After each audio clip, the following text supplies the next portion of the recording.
Imagine ruling a kingdom, but being ruled by a lie you told yourself. A man with a crown, surrounded by gold banners and blood, but beneath the velvet and steel. A fragile soul, twisted by fear, consumed by doubt. Richard III, last of the Plantagenets, wasn't just undone by enemies. He was undone by something far more lethal, his own reflection. This isn't just a story of power. It's a story of denial, a cautionary tale about what happens when we stare into the abyss and lie about what we see. Richard was born into a world where bloodlines mattered more than truth. He was the 11th child of the Duke of York, a boy born with a curved spine and a crooked fate, in a court obsessed with beauty and strength. Richard was a reminder of what the world feared: imperfection. He learned early that love was conditional and respect had to be taken. Mocked by rivals, overshadowed by brothers, he grew not with confidence, but with resolve. A quiet, dangerous resolve. Modern psychology might say he developed a narcissistic armor, not out of vanity, but as a defense mechanism. He couldn't be weak, so he became ruthless. He didn't want to be pitied. He wanted to be remembered. But to become king, he would first have to become something else, untouchable. When Edward IV, his older brother, died, the throne passed to a child, Edward V. Richard was made Lord Protector, the guardian, the guide. But guardianship quickly turned to ambition. He claimed his brother's marriage was invalid, making the new king illegitimate. He imprisoned the boy and his younger brother in the tower. And then silence. What happened to the princes in the tower remains one of history's darkest mysteries. They were never seen again. Some say they were smothered, others say starved. But one truth remains. They disappeared under Richard's watch, and Richard became king. But something had changed. The crown sat heavy, not just with gold, but with guilt. Even if he didn't murder the boys himself, he had murdered the idea of innocence, and the cost of that was his peace. This is where self-deception takes root. We often think the villain knows he's evil, but more often, he believes he's justified. Richard believed the kingdom needed him, that the old line was weak, that only he could protect the realm from chaos.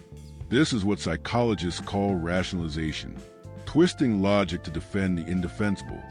We don't change our behavior to match our beliefs. We change our beliefs to match our behavior. And the deeper the sin, the more elaborate the lie becomes. The ghosts of the past began to haunt him, not just in dreams, but in waking life. He surrounded himself with loyalists. He purged the court of dissenters. He grew paranoid, suspicious, cold. Even his closest allies began to doubt his stability. And beneath the icy calm of the crown, Richard was unraveling. Carl Jung once wrote, "People will do anything, no matter how absurd, to avoid facing their own souls." Richard built his kingdom on denial, but even stone cracks under enough pressure. Then came Henry Tudor, an exiled noble with a weak claim and a stronger cause. He gathered an army. He crossed the sea, and in August 1485, the two forces met at Bosworth Field. Richard should have held the advantage. He had the numbers, the land, the crown. But the crown doesn't guarantee loyalty. And loyalty is a fickle thing. As the battle raged, key allies betrayed him. They stood back, watched, let him burn. But Richard didn't run. He charged full force toward Henry himself, cutting through men soaked in blood. A final act of defiance, or perhaps a desperate attempt to write a more honorable ending. A horse, my kingdom for a horse. He cried, surrounded, disarmed, alone. But maybe what he truly meant was, give me a way out, not from the battle, but from the story I can no longer control. He was killed on that field, his crown torn from his head, his body stripped, slung over a horse, paraded like a trophy, and history moved on. For centuries, his name was cursed.